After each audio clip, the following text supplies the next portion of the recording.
Hello and welcome back. This is video number 4 and let's talk about congruency. So visual content that are pinned must go to high quality written content like blog articles, websites in order to be shared. In other words, your image should show the end result or the end desire. And we'll talk more about that in just a minute. Your content should partially explain how to achieve the end result or end desire. So whatever you are selling will complete this solution. So let me explain. It should look like something like this. The image is the first thing that people see on Pinterest. They click it because they're interested in it. And we're talking about people that are on the Pinterest site. So not to be confused with people who have pinned the image. So these are people on the Pinterest site that are looking on the Pinterest boards. They see an image that they like, they click it, and then they get sent to a written article. Now, a lot of people make the mistake of sending people directly to the sales page. And that's a big no-no because you're dealing with people that don't know you. You're not going to go up to some random people and say, hey, can I have your phone number? Or you want to go buy from me. You're going to go up to them and say, hi, my name is so-and-so. And you start to talk to them. You start to realize you have common ground. You begin to build a relationship with them. So same premise here. You're going from the image to a written article to an opt-in or a sale. Now, from the written article, sometimes you can go straight to the sale because somebody who may be looking for the solution immediately doesn't really want to wait.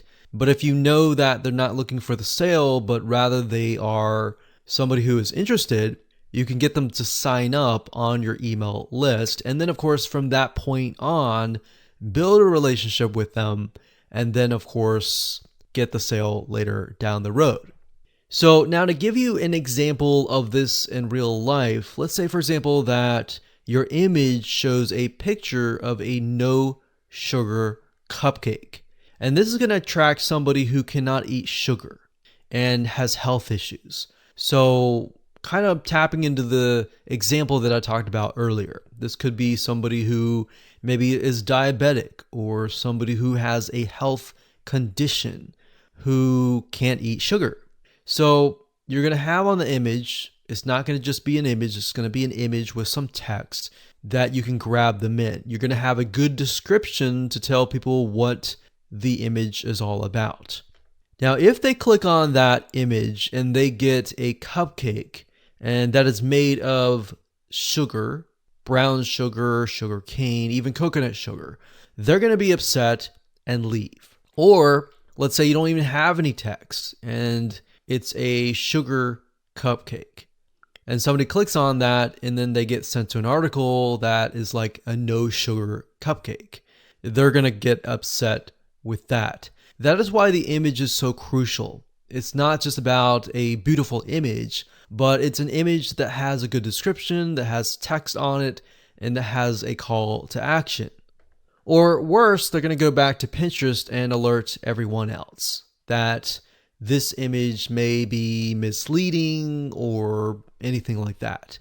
And that's just not good for you and your reputation. But if they go to the content and they find out that you've made in this amazing, tasty cupcake that uses no sugar at all and is healthy, guess what? They're going to go back to Pinterest. They're going to tell everybody, they're going to say, hey, I tried this. This is amazing. This is something that you're going to want to try as well. They are going to become your fans. And of course, they're going to become your voice. And essentially, they're going to become your marketers. So you've got yourself a potential customer, a potential person that's going to market for you. Now, imagine adding them onto your email list and then, of course, building that relationship over time. They're most likely inclined to actually buy from you. And that is what we call a profitable targeted automation machine by using Pinterest. And that's the goal of today. That's the goal of this video course, is to get you in that mindset so that you understand that this is the power of Pinterest, but it must be done right. So now let's talk about the size of your images. Should your images be small? Should they be big?